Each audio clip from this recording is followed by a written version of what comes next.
ഇപ്പോൾ ഈ CRPF കത്തിന്റെ ഉദ്ദേശം അത് എന്താണെന്നുള്ളത് അത്യാവശ്യം ബുദ്ധിയും ബോധവും വിവരമുള്ള എല്ലാവർക്കും മനസ്സിലാവും.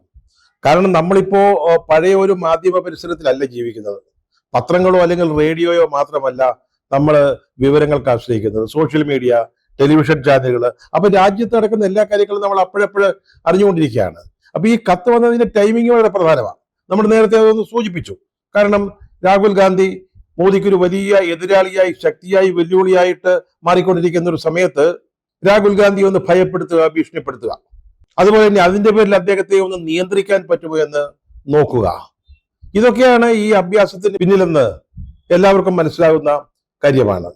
പക്ഷേ രാഹുൽ ഗാന്ധിയുടെ സുരക്ഷാ കാര്യത്തില് കേന്ദ്ര സർക്കാർ കാട്ടുന്ന ഈ വലിയ ആശങ്കയുണ്ടല്ലോ, അല്ലെങ്കിൽ കൺസേൺ, വേണമെങ്കിൽ അതിനൊരു കരുതൽ എന്നൊക്കെ നമുക്ക് ഇവിടെ വ്യാഖ്യാനിക്കാം. ഇത് എത്രത്തോളം ആത്മാർത്ഥമാണെന്ന് നമുക്കറിയാവുന്ന കാര്യമാണ്.